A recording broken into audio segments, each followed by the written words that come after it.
Hello, hello. It's Hi. it's episode 70 with my good friend Hannah Williams, who's been on here a few times. She can't remember. It's been so long. We were trying to remember when. So episode 9, she was on when we were doing it only audio. So since then, it's been only video, and I have had you and Megan on a couple years ago, probably 3 years ago. So here you are alone, and this episode's focused on only you and how you've grown over the years. I know we've grown apart because I moved away, but you still are a part Never of in my heart. Yes, Yes, never never never apart in heart or spirit, just in distance and definitely, regular definitely. visits. Yeah, Yeah, so Hannah is a manifesting generator, and I was I looking at am. your astrology, and I didn't know that you were an Aquarius moon. I'm an Aquarius rising. Ah. You're a Capricorn sun, and I'm a Capricorn moon. Oh, So that's where we connect. that would So make that's where we sense. And connect. then I wonder what degree it is, because I think Yeah.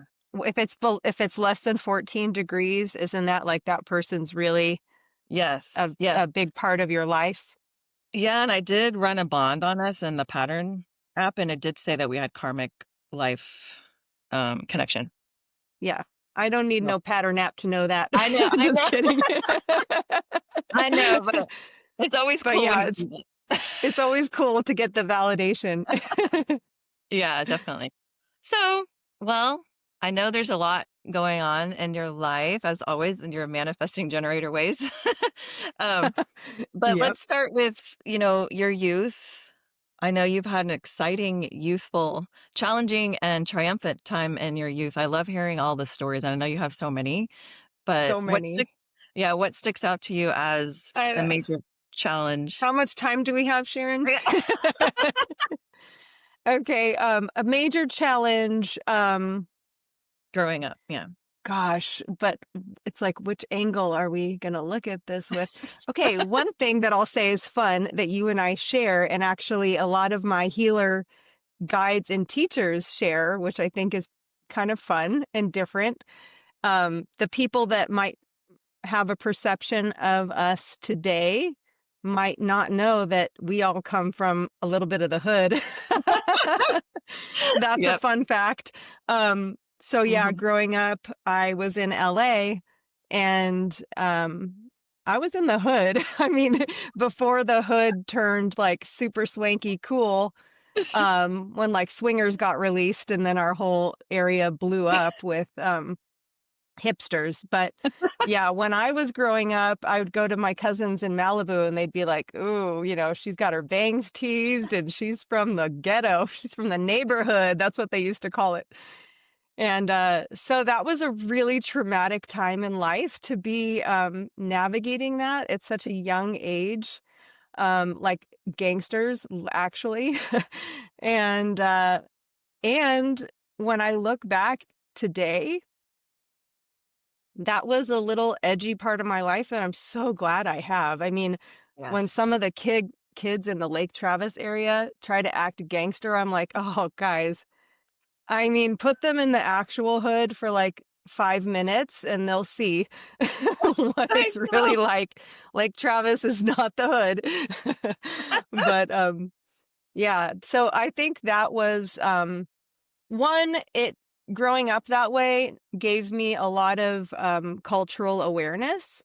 I think, and I think we may have even talked about this on your podcast. I think there were like 53 languages or some huge number spoken at my elementary school. And, I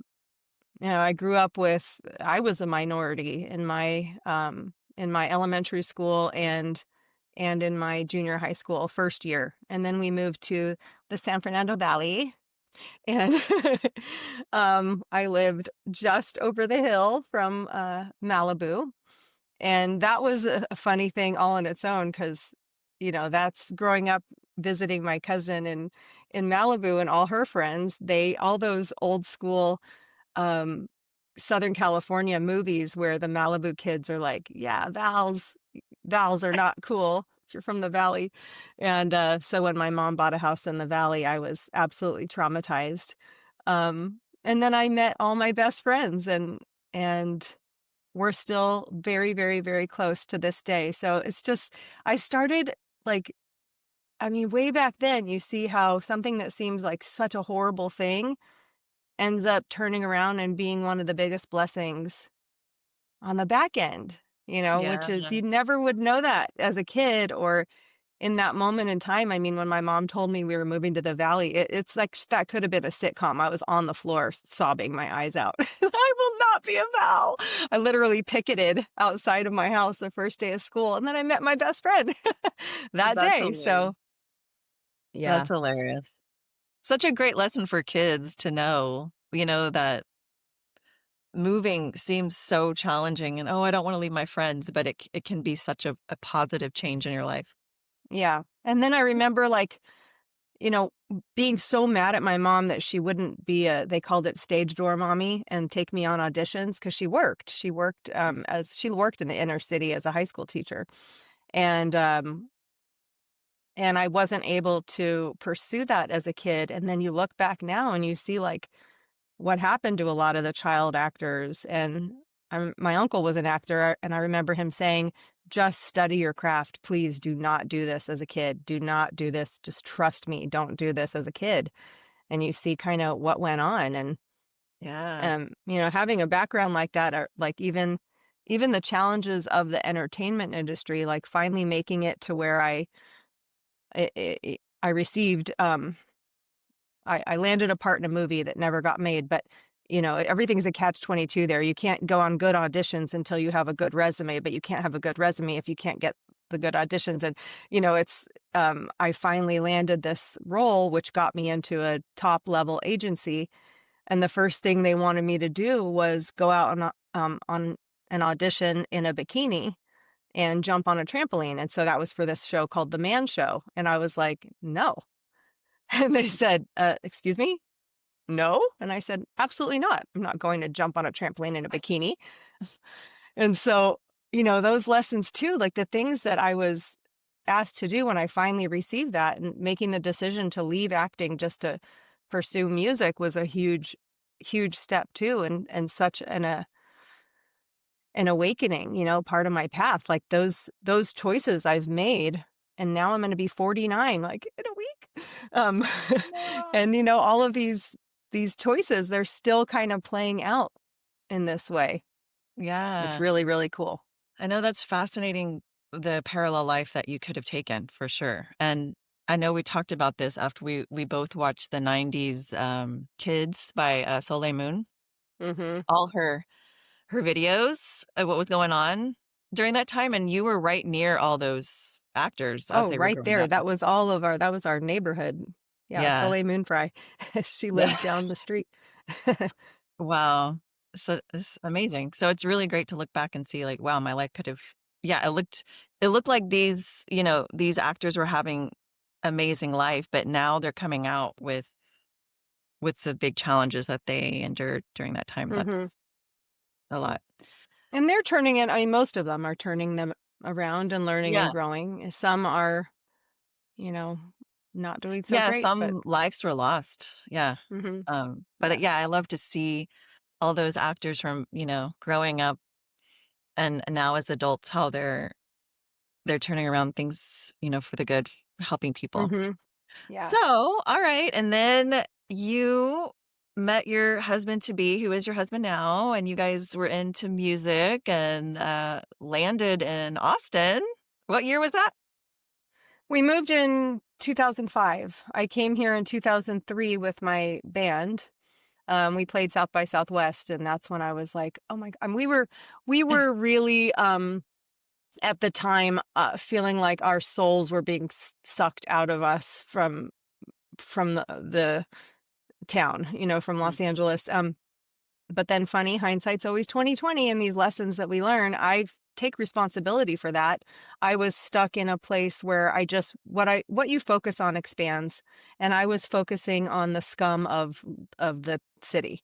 I wasn't focusing on the beauty and the wonderful people, and some of my teachings now, like it's really interesting. As humans, we receive, and you know these statistics too, and I might get them a little bit wrong, but something like 40 billion bits of information a day, right? And on an unconscious level, but our conscious mind can only receive 126 bits of information a day. So the rest of it we delete, distort, and generalize. And I can fully understand how I did that when I was there. I was deleting the good things, like even yoga. I did yoga way back then, and I was craving spiritual yoga, and I had Shiva Ray teaching around the corner from me, and I didn't know. I just somehow deleted and distorted that because I guess that's not where I was meant to get that at that time. But I was going to classes like yoga and spinning, and their motto was no chance, no chanting, no Sanskrit, no granola. And like I wanted the Sanskrit and the chanting and the Oh, granola in my yoga. I found that in Austin. But huh. yeah, even you delete, distort, and generalize, and I was deleting all the positive things.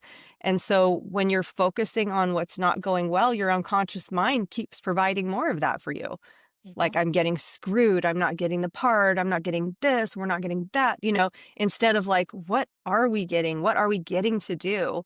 I'm on stage, I'm getting to sing at some of these venues that some of the greatest artists of all time got to sing on. And instead of like really embracing that and recognizing my higher self gets to express herself singing in this voice on this stage that Bonnie Raitt was on, or Beth Hart, or some, I mean, some of the greats, those are some greats for me.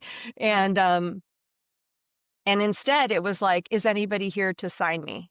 You know, is anybody here to give me a record deal? My mindset was just in a place that wasn't serving me at that time. Um, and so I think it took me needing to shake it up a little bit and leave. Uh, When I got to Austin, I was like, everyone seemed so nice. All I noticed was the beauty. All I noticed was the friendliness in people. Um, Somebody hit Damon at a bar one day, and it would have been like a real aggressive situation in Los Angeles. And this guy turned around and touched his shoulder and was like, "Oh, hey, man, I'm so sorry." And we were like, "Oh my God, we're moving here." Just that little bit. So, Wow. Yeah, and when you yeah. move somewhere new, it's just natural to focus on the positive usually. Hmm. And then the more you live there, you know, you start to see, oh, okay, there's a little, that's something I don't like. But yeah, but consciously making sure you turn it around to the positive to keep it there. And always you're getting those pulls to move somewhere. So, there were many reasons why you went through that, right? I mean, to talk about it now and to also pull you here to Austin. Yeah. Yeah. Yeah, absolutely. And so what And would gosh, no, go oh, go ahead. ahead. I mean, so many, you mentioned meeting Damon, and it was crazy. I was just in Huna training, which was amazing, which is, you know, all of these indigenous cultures had the answers well before Western civilization did. Yeah. And their language held a vibration and an energy, which is why I think I'm so drawn to to Sanskrit and that the ancient language, and to Huna. And I've always been drawn to Hawaii and the islands and the waters. I mean, I literally feel like that's the only thing that's hard about Austin is when I see the ocean, I'm like, I'm Yeah. home, mother. And I feel such a connection. And I remember when I was 17, and I think all my bios, or every time I've talked about this, I remember my mom gave me Marianne Williamson's book, A Return to Love. And that was a huge pivotal moment in my life. And when I was in Huna training, which is there's an ancient indigenous practice from Hawaii that's all about empowerment, unconscious mind. They knew about the Big Bang before we labeled it the Big Mhm. Bang, um, Yeah. our higher self and that connection, and then energy healing, like physical, hands-on energy healing. So when we were chanting and doing some hula work, like voluntary, not voluntary, but what's the word? It wasn't mandatory. It wasn't part of the class. It was, we could go early if we wanted to do that part. And of course Mhm. we did. And I just started crying one day because I felt it all kind of come back right before I met Damon, my husband. I was in Kona, and the earth has chakras. The earth has energy centers, and Kona has one of the main energy centers. And so the rest of the Huna trainings they always take place in Kona, on the Big Island. The Big Island has the energy center. And I was there. And so I'm wondering, like, I think it was more the energy and the vibration of where I was. That's kind of around the time that I started reading A Return to Love. Right when I came home from Wow. Kona is when I met Damon. And this is good for anybody, wanting a relationship. I remember right before I met him, I was only 17 years old. And I had been on again, off again with one guy and other guy, and I was so annoyed with guys, and I said, I'm just gonna not worry about this. I'm only 17 years old. Of course I'm not supposed to find this guy that meets all my criteria. And I was so relieved, and I have released myself from wanting to find that. And I said, I'm about to move to Santa Cruz. I'm gonna go to college. I'm gonna date 5 million guys. These were my 17-year-old words. I'm not gonna care about any of them. And when I'm into don't judge me. When I'm in my mid to late 20s and I'm ready to settle down and get married, that's when I'm going to find this guy. So I was fully accepted the fact that I'm going to be happy and single, and went to Kona, came back, and met my future husband. Yep. So, It's when you release the expectation and the need, and you yeah. know exactly what you want, it Yeah. shows up for you. That's amazing. So, well, let's jump forward because you're talking about, and I love to talk about this because I'm a heart math coach and I teach Qigong, and it's interesting. And I always like to bring it up is like the stuff that you learn through heart math, or like even like inner matrix that we bonded through too, and Joe Dispenza stuff, all of that stuff, it's scientifically proven, but they were doing it thousands of years ago. And I say that when I teach heart math, I'm like, yeah, the heart is the center of emotions, and this is what happens. But in Taoism, they knew that 4,000 years ago. We didn't need science to prove it, but for some reason, we moved towards science and needing to be proven that this does work. This is how it is. This is why the heart's important. This is how we use our brain. But really, um, to go back to ancient ways, it was already practiced and we lost Yeah. that. So now it's coming back, and that's so exciting. So tell us about this Huna modality, this Huna practices. What's so cool is that, speaking of ancient, this was also, I'm reading the Magdalene manuscripts as well. Cool. And this is what she was talking about. Jesus was also teaching that wasn't then put in the Bible. Yeah. All the texts that were left out. So that's really interesting that's kind of going along with Huna as I'm doing that. Huna, I'm still unpacking so much of it, but I think the practice that one of the things that I loved so much about it was somebody raised their hand and said, "Do you do plant medicine in this practice?" And Kumu said, "No, we don't do plant medicine in this. I mean, some indigenous cultures do, and that's great. A lot of indigenous cultures all come to the same place." And I can't remember the Hawaiian term. I could pull it up if I looked in my book, but one of his teachers said, "Not all teaching is in your school." And it was said in Hawaiian, and he had that written above his door. And that just means, like that other saying, there are many ways, many paths lead to God, so not all teaching is in your school. And one of the ways that said that they didn't need drugs, they used meditation and they used energy and they used the elements. And so I think this was day 2, we went out because probably similar to Qigong, we work with the elements as well in sending healing energy. So if somebody needs a fire element, they need passion, they need motivation, or they need healing, we'll send fire. If they need more relaxing and cooling, we'll send the water element. So they wanted us to fully immerse ourselves in each element. So we spent about alone in a eyes open meditation, being in each element for about 15 to 20 minutes. And that was such an incredible practice that next time I lead a retreat, I'm definitely going to do this with the participants, because it was so amazing to just immerse yourself into the air element, noticing the wind through the trees, noticing the sound of the leaves, noticing any birds, noticing anything like that. And then the water element. I mean, I had my hand in a pool and I was just like watching, feeling it, and then watching how each droplet like would would make this circle and see how far it would spread. And then I even did a little practice where I moved my fingers like the teeniest little bit in the water, like a little quarter inch.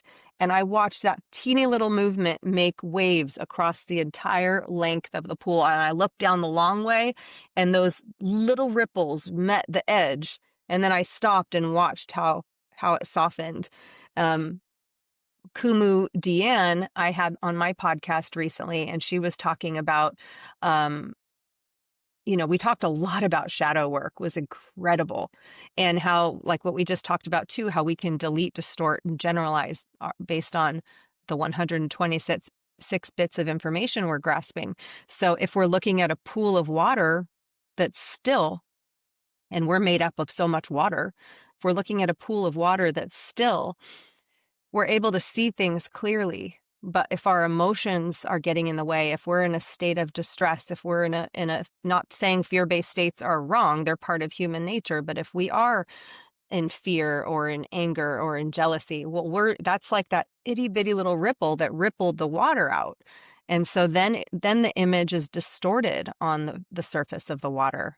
So when we can get really clear and grounded, then we're able to see things clearly. So that was like being with the elements, feeling the energy, feeling the healing that was literally happening in my body on a spiritual and a physical level was incredible, and vice versa as I was getting the energy out. And there was another practice where, so everything in life is a dichotomy. Everything since the beginning of creation, we've had masculine and feminine energy. We've had the yin and the yang. We've had the night and the day, and then there's things that people think are perceptions. Like he said something really interesting. What is the opposite of wealthy? And most people said poor. And he's like, well, that's a perception, because that's an unharmonized dichotomy. So those of you that think wealthy and poor probably live cycles in your life where you feel really poor and then you feel really wealthy, because that's the reality you've created. So your unconscious mind has to play out the opposite in life. So when we're really triggered by something, or they did that to me, or that pisses me off, something happens, well, they are you, and they're a reflection of what's going on inside, and it's a dichotomy that needs to be harmonized. So there was a practice to harmonize the dichotomies. Like, for example, he was talking about a student who instead of thinking wealthy and poor, his dichotomy was, I have asset wealth and liquid wealth. So he's never poor. He just fluctuates between, I have more liquid wealth and I have more asset wealth. Oh. Or some other guy had, terrible tenants. He managed a bunch of properties as a property manager and investor. And he either had terrible tenants who didn't pay the rent, or he had amazing tenants who paid the rent early and were awesome and agreeable. And he wanted to stop having that. So they did this process. And instead, he's like, I'm either going to have good tenants or excellent tenants. And he has not had a terrible tenant since. So I think that is such a cool practice. We as a group, we committed to doing this practice every single day until the new year, and seeing like how this shifts in our life. And, when you're doing release work, your unconscious mind gets really excited and it'll start giving you more stuff to release. So I even did a release practice on the airplane and came down and had another experience like right then and there. And I'm like, okay, that's next on the queue. I'll do that one tomorrow. Like things are lining up and I'm like, oh, okay, we'll work on that next. But it's been absolutely incredible. It's amazing. That sounds amazing. Wow. Yeah. That's so super. Well, yeah, that sounds so healing. But yeah, so true. Once you start doing the work, it's like all these other things come up. It's not like life is easy and you don't have any work to do. There's always, layers to peel. Yeah. And the energy, it's similar to Reiki. So I just received Reiki level 2 certification with Tiana, and Reiki 1 I did in 1997. So I've been waiting for a long time to do Reiki level 2, and I love it. And this is similar and different at the same time, like they can be used together. Similar in the sense, this Huna and it's called Ho'omana. This is an ancient practice that goes back, they can trace it back 121 generations, which is just Wow. absolutely incredible. So I was initiated into this, and they have 28 symbols that you can do for healing, and each, symbol does something different. And when I was getting initiated in that, I tell you, it was like, I mean, there was like bolts of electricity going through my body. It was Wow. so powerful. One lady almost passed out. They had to take her and walk her away to get some water when she was done. Several Wow. people were crying and like really releasing. It was wild. It was incredible. Amazing. Yeah, I can't wait to start doing energy healing sessions too. I keep trying to offer them to people. So next time I see you, Yeah. Oh my God, if I you would love want that. one. Yeah. Yeah. So your offerings, so they're open if somebody came to you and said, "I'm ready for you to practice this on me," you're ready to do it. You're Yeah, I'm ready to okay. do it. I can Awesome. I can set up in my office here, but I also like once I start um working with people, I'm busy with my other things. I'm other plates I'm spinning, real estate and all the Yeah. things. But I'm really motivated this year to grow my coaching and healing practice. Well, healing, I say that's hard because you're the healer. Right. I'm just holding the mirror for you and your own Right. healing and providing some tools for you to do the work, right? Um, but I have a space. A friend of mine has some openings in a space that she has in the Rollingwood area, like Westlake area. And so I'm really excited because I could rent that space from her, and I could even do it just by appointment. And then hopefully if I have enough people that are interested, I could just start blocking days at that location and just pay her a monthly rent for that space. Nice. So that would be Exciting. really, really cool. Awesome. Yeah. Very exciting. So Yeah. what other things are on your heart lately? I mean, the coaching, the breakthrough sessions have been incredible. That was when I did my master practitioner in NLP and received training in something called mental emotional release and hypnosis. That was absolutely mind blowing. And I did like, I think 10 pro bono sessions, which this is a lot. Like each session is 8 hours long. And then there's follow up Whoa. sessions. So we break up the breakthrough session, the 8 hour session into 2 days. And we try to do them back to back or like Tuesday and Thursday. Um, and so I mean, if somebody absolutely has to do it all in one day, we can. It's just that's a lot. That's a long, long Yeah. day.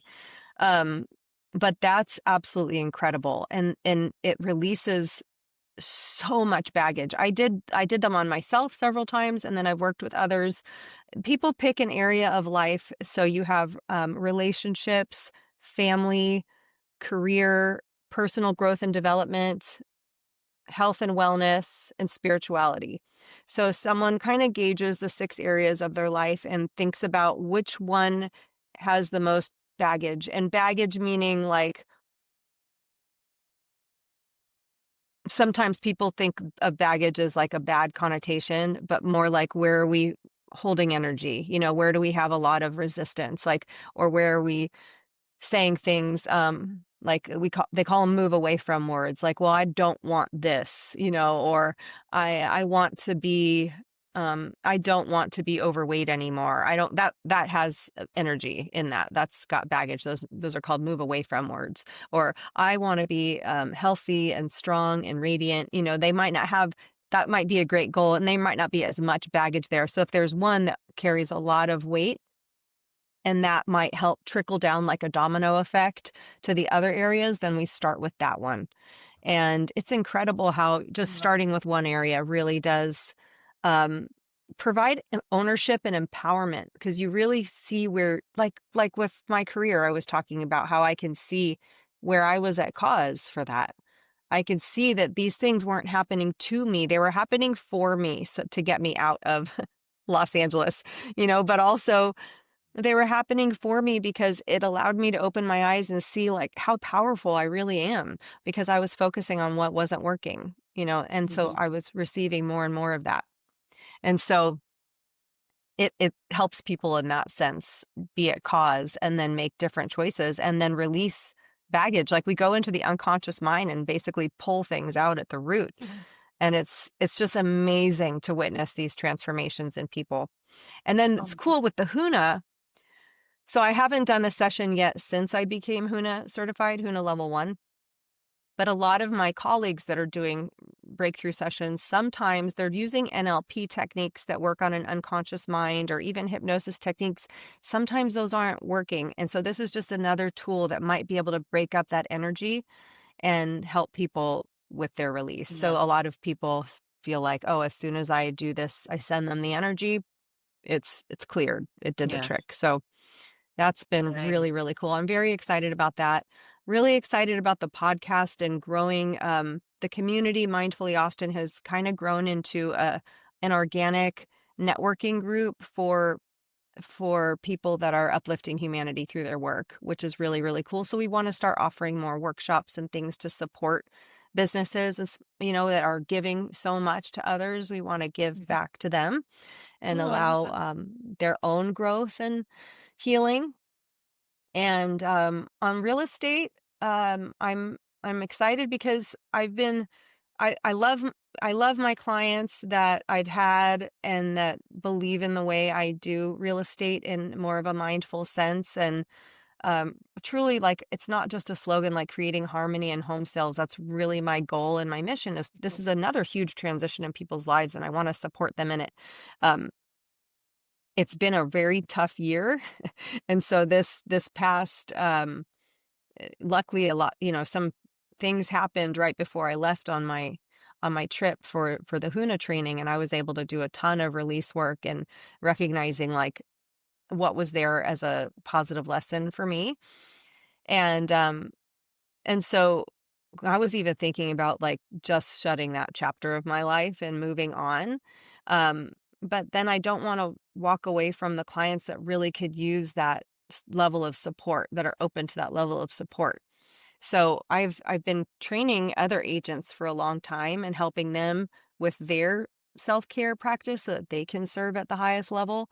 And I Mhm. continue this next year is I'm moving more into that as well, like even broadening that reach and working with even more agents on a leadership level. So I all summer Nice. we didn't have a team leader. We do now, but I stepped in as the person to lead the meetings, only if they'd allowed me to do mindset work with everybody each week, and they did. So Oh, that was cool. really fun to get up there in front of everyone and offer something inspiring, or something to help shift them out of their limited thinking. Because Mhm.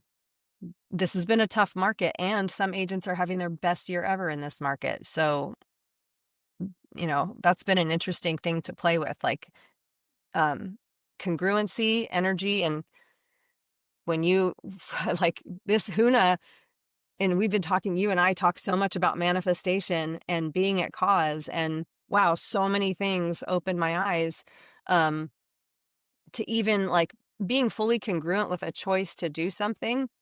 When you feel really solid and empowered, like my mind, body, and soul want to go in this direction. And then you take those daily action steps to do that with joy and purpose because you're heading in this direction. Mhm. That's when the universe conspires to open up the path for you. And Yeah. yeah, I mean, I know we don't have all day, but Yeah. we could talk about this for so long. I Like know. I love it. reflecting back Yeah. to even the Hollywood, even the music business time. I can see, like, for example, I had mentioned, instead of being just joyful on stage that my soul got to express myself in this body in this way. My 20s self wasn't thinking that way. I was thinking like, who showed up? Did an industry person come? Is this going to help me finally get a record deal? So there was a scarcity mindset there. And Yeah. that scarcity mindset didn't align with a path opening up for Mhm. whatever reason, but I had a scarcity mindset. So even in my later years doing music, I always had this belief that if I do what I love, I won't make money. And so I Right. released that too. Which is super awesome. Yeah, right? And so many people Yeah. have that. Yeah. And now we're about to release a bunch of stuff, and I'm so excited about it. And Yeah, so what's like, I going don't on with think you? I'm too old. I don't think, because that had held me back Yeah, too. Am I no, too no old? way. Um, yeah, we have really been able to invest in our home studio, which is awesome. Nice. And we have been just recording. I had a 16 song record I went in and recorded Back in 2015, I had tracked like bass and drums. Well, we had started this process. And then, as you know, my dad got sick at that time, my dad and sister. And I shelved it. It was too much to handle at that moment in time. I shelved it and thought, oh, I'll get back to this in a year. And Right. then he kept, his sickness kept progressing and I was helping. And then COVID. And then we moved. And then this, I mean, it's just now all of a sudden I look back and I'm like, holy moly, that was 10 years ago. And so I'm committed to getting this done. I feel like, I don't know if it's because I'm entering my 49th year, but I'm feeling a very strong sense of urgency that if I don't put this out, no one will ever hear it. And I have hundreds of songs and so much to say. And so Yeah. we're very excited about getting that out and just getting back on stage again and sharing like stories and songs. Damon and I like to call it Red Wine Diaries, even though half the time he's not drinking or people don't want to drink. No one has to drink. But just the thought that like you'd, sit down and share stories and Yeah. and songs. Oh, I So love that. super excited about Exciting. that. Yeah, I've always liked to watch you perform.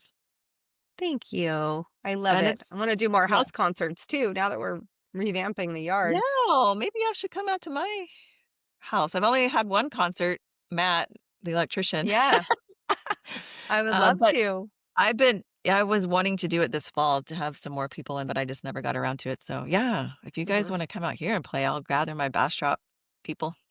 Yeah, I would love to. That'll be fun. So do you Mhm. want to talk about the journey you've been on with your dad and your sister? Yeah, that my sister is, so many lessons. One, let me drink a sip of water for this one. Oh. It was amazing because one special healer friend of mine, a guide, Cindy Nilsson, she's an amazing acupuncturist at Alive and Well, and just such a healer, so much more than just acupuncture. Um, and my Did I dad see had her? Huntington's. Did Has you she been see? there I for a don't long know. time? Long time. I Yeah, I think think you I might saw have. her. Yeah.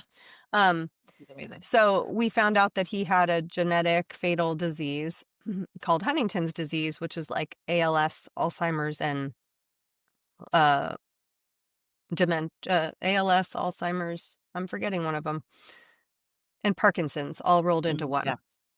And when we found out that he had that, we found out that my sister and I each had 50% chance of having it. And I got tested immediately and I was okay, which means my kids are okay. And my sister thought right away I have it because I've been forgetting things. I've been tripping. And so she really thought that she had it. And sure enough, she ended up having it worse than my dad. Um, and we had been like, I had been going back and forth to California trying to help him. And we had also been trying to get my sister into a clinical trial. And I was carrying a lot of stress and tension around this as if I could control it. And at one of my sessions with Cindy, I was like, I think we're gonna have to move back to California. I think we're trying to get my sister in the trial. And she could like sense my panic and was just like calming and grounding me and said, Hannah, in the nicest possible way. Like, this sounds like if someone said it in the wrong tone, it wouldn't have been received well. But in that most motherly, loving tone, she said, listen,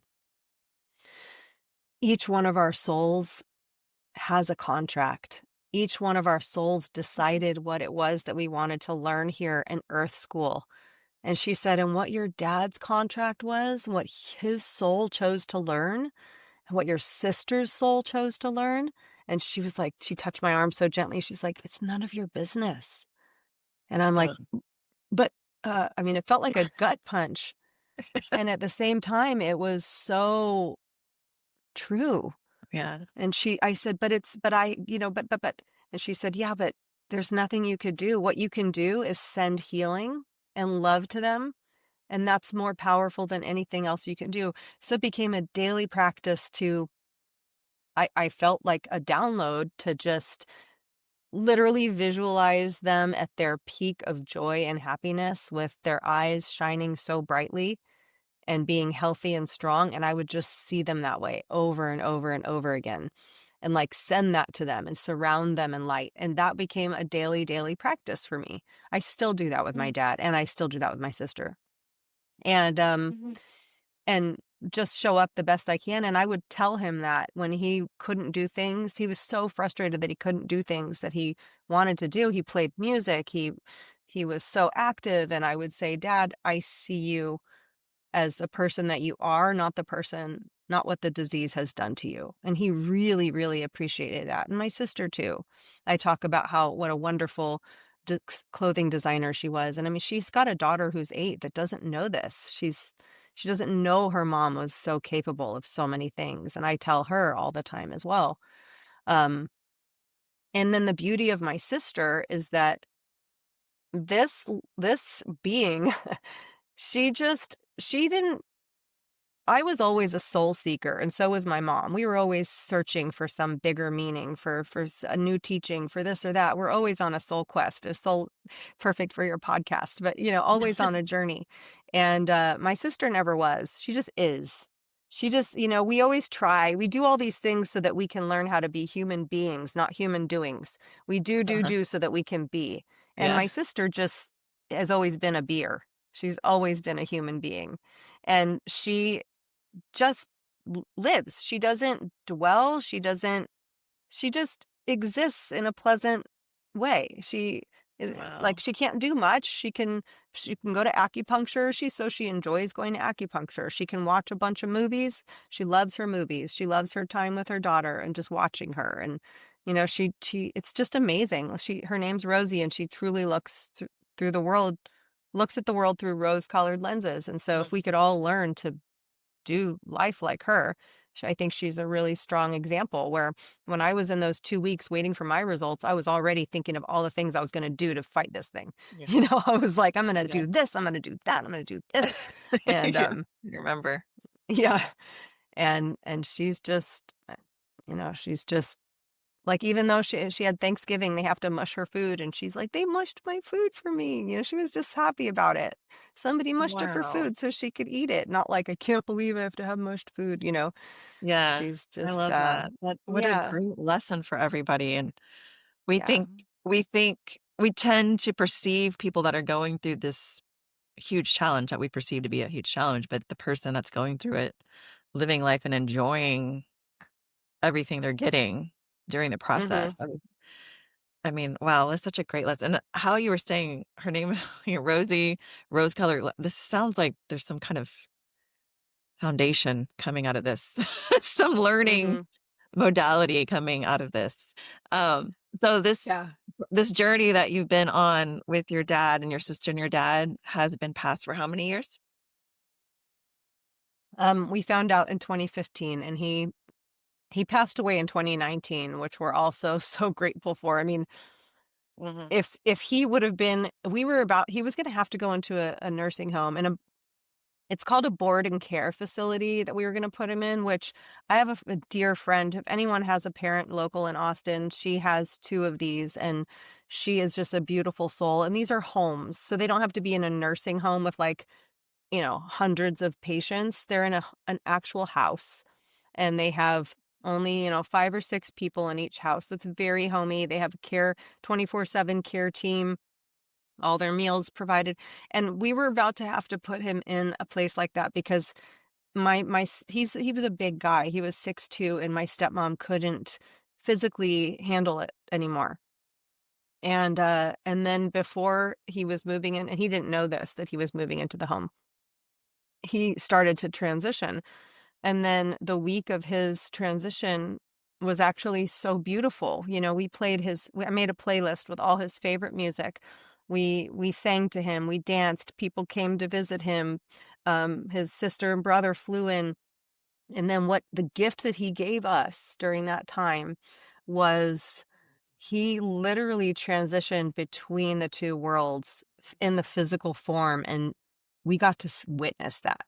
We got to see that. Yeah. And so he gave us that faith because even though I've believed all my whole life, I've always believed in that, and there being a life after death, whether it's heaven or whatever, we Hmm. believe.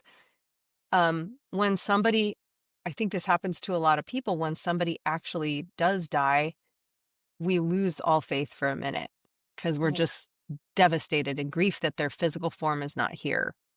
And so before he left this physical realm, he gave that to us. I mean, he would be in a trance state and then he would be like talking to people and then he would come back and like be in this room and then he would go back. And then he, like, at one point he went out and then he opened his eyes and he's like, there's another world.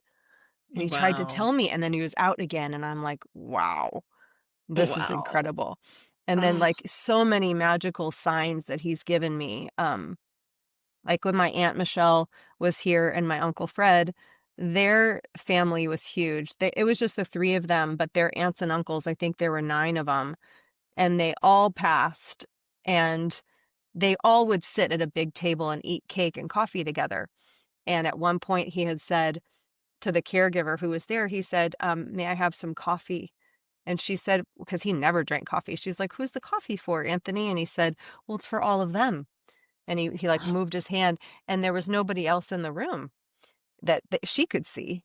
And so then once she said, oh, okay. And then he had like a little saucer and he was like sipping espresso and then he was eating cake, like pantomime. And wow. then when before he said goodbye to my Aunt Michelle, she came up to the side of the bed and he was out again. And then he opened his eyes and he said, they're all in a row. Like the family was, they're all in a row.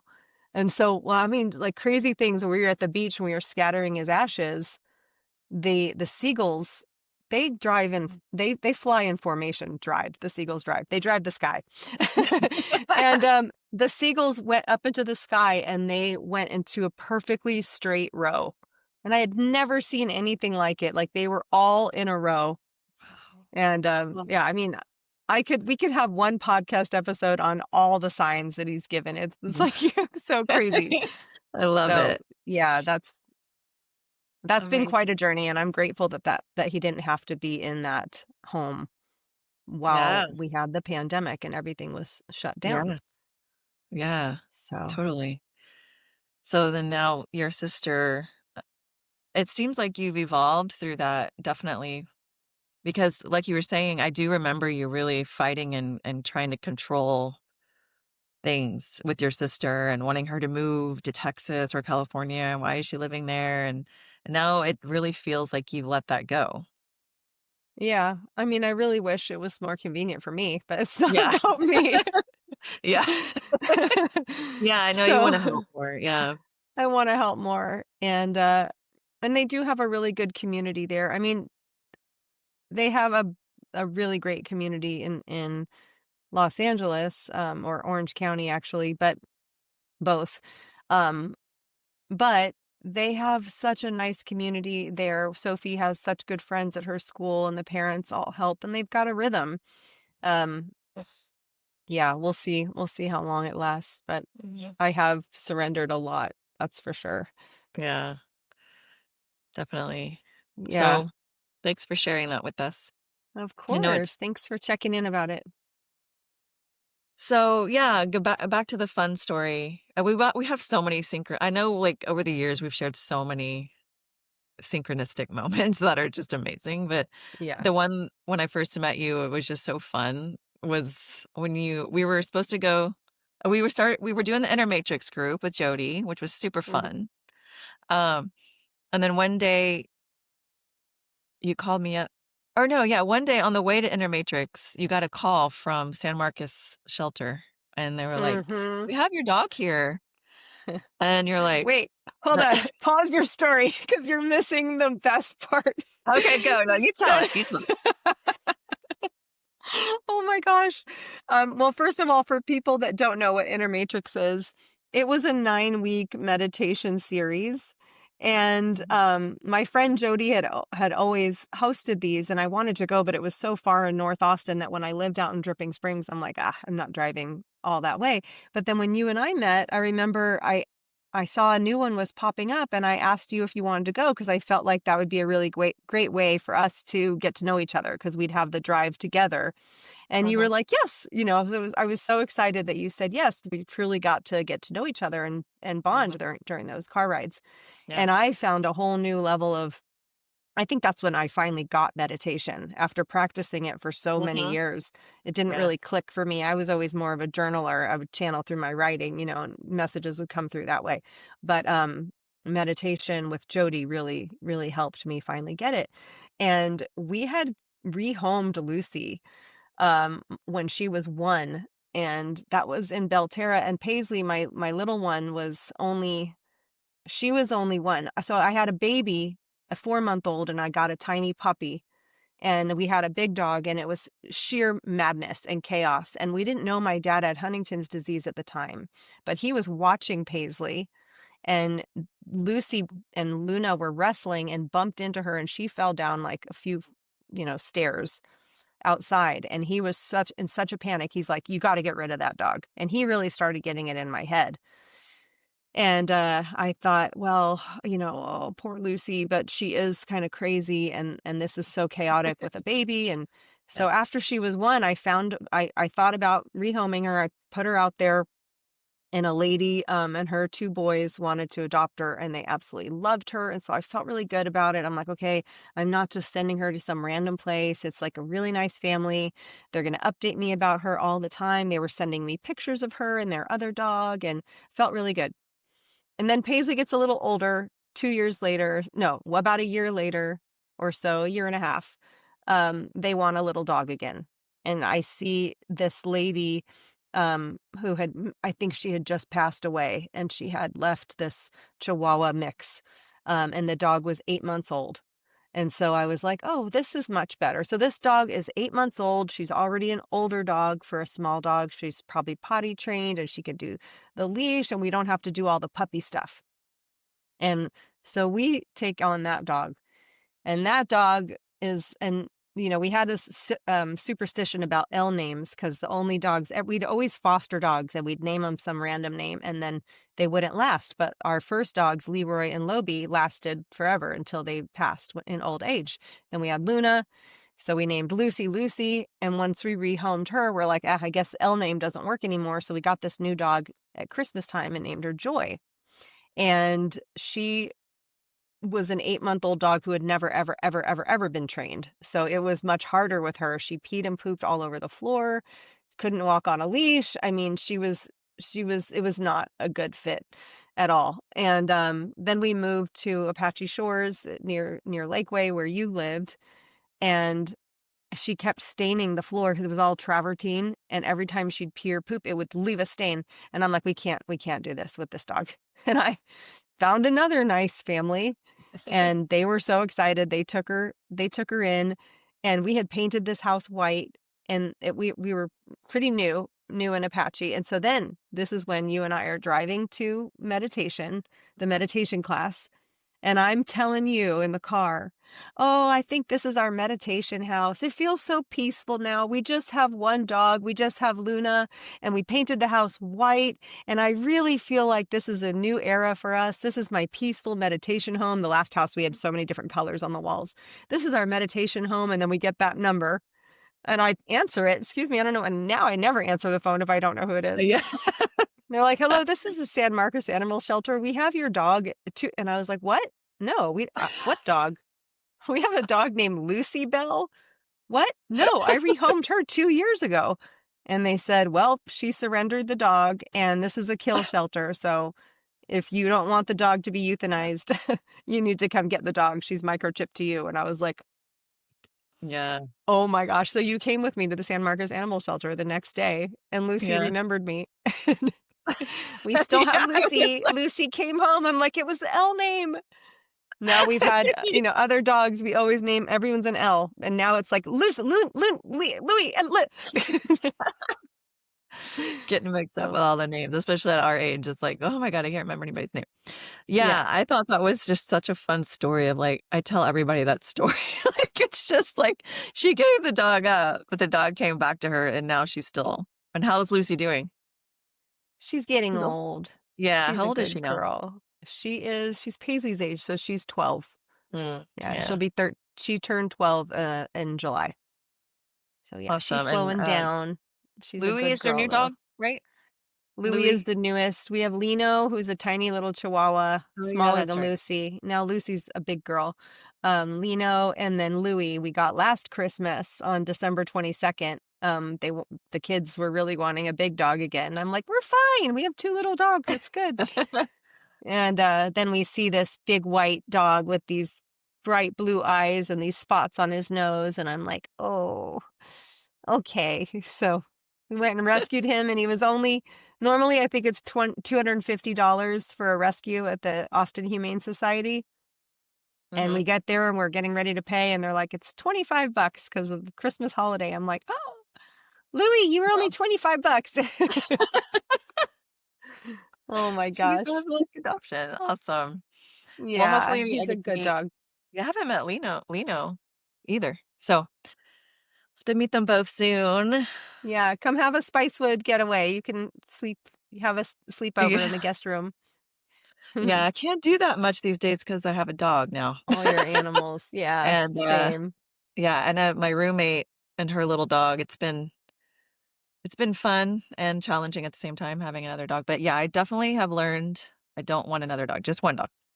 Yeah. One dog, three cats, two tortoises, and a so That's a lot. that's all I can handle right now. But well, it's been Yeah, so fun talking to you today, Hannah. Do you want to share something that you do on a daily basis that helps you stay balanced? absolutely. Thank you. Funny, since we started going to our inner matrix meditation classes, I have meditated every single day. So that is my non-negotiable. And I had started doing yoga in 1994, so was introduced to meditation back then. Did my yoga teacher training in 2007. And I think the big lesson there was how to embody instead of just intellectualize. So I could teach meditation, I could do it in a class, and it just wasn't a daily practice. And once it became a daily practice, and I really feel that I absolutely needed that to get through the Huntington's disease time, which Yeah. is still going on, and then all of life. I began to embody it, and then embodying it really helped me feel the impact and the difference. Like it says, it takes 21 days to form a habit, and so I definitely formed that habit. So I usually meditate every morning. And now, since last January, when I assisted my first NLP training, when they come through, I like to assist because I can learn again. I can be in the room. I always pick up a Mhm. new 126 bits of information, and then I get to help other people that are there. And I really love to watch how they set up the room with such intention. Like we energy clear the room. We do like Hawaiian vowels and some chants before to clear the energy. And one thing they asked us to do was the Ho'oponopono practice every single day. And then they asked us to do that every single day during the assistance, while we're assisting. And that is Deanne, who I just had on Mindfully Austin podcast. She talks a lot about this and then leads us through a meditation. And instead of forgiveness, like, because the word forgiveness it's been translated as forgiveness, but it's not actually what that Hawaiian word means. It's more like a reconciliation, or to release the attachment. And so Mm. it's not that it's making it right what somebody's doing. It's releasing the burden of attachment on your end. And so even if you didn't do anything wrong to somebody, you don't know, but to clear and cut cords of everybody that you've come into contact with that day, I feel like it's a good part of, like, Tiana calls it, not Tiana, Tiana, she calls it energy hygiene. Mhm. And that's just part of my daily energy hygiene. So I'll do that along with my meditation most days if I have enough time, which is most days, or every other day I'll journal as well. And I also love to work with oracle cards. Like if I could have a whole hour and a half, I would. I would do a lot. I usually do about 45 minutes in the morning. Yeah.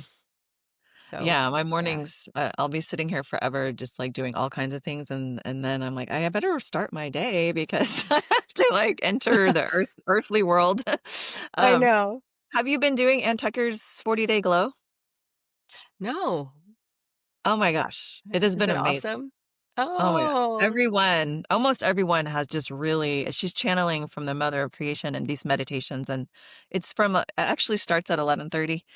She's Oh, live. awesome. So, yeah, I'm gonna start from day 1 after she's done, but she's on day 28 or 29 now. So, Yeah, I've seen that. I've just not been able to. I was away. I was in San Diego in the training, and Yeah, but I would love to. I love Ann Yeah, Tucker. you need to try. Just pick one and try it. That's how I started because she started. I think I started at day 9, and I just picked one that called to me, and I was doing it at my parents' house in their bathroom with my headphones on, and it just that one, it was day 8 or 9, I can't remember. It just broke up open something in me that I didn't realize I needed to heal just from those, like, Mm, 20 minutes. It was amazing, and everyone is I've gotten so much out of, so, and you don't have to watch it live, you can do it recording, but yeah, I mean, Ann yeah, Tucker's somebody we that's talk about a incredible. lot, so I wanted to make sure you Love her. try it. Yes. Alright, Thank well, you. thanks for Thanks for talking to having me. me on. It's been great. Thank you. Always good to catch up with you. And thanks for putting this out there and putting this together for everybody.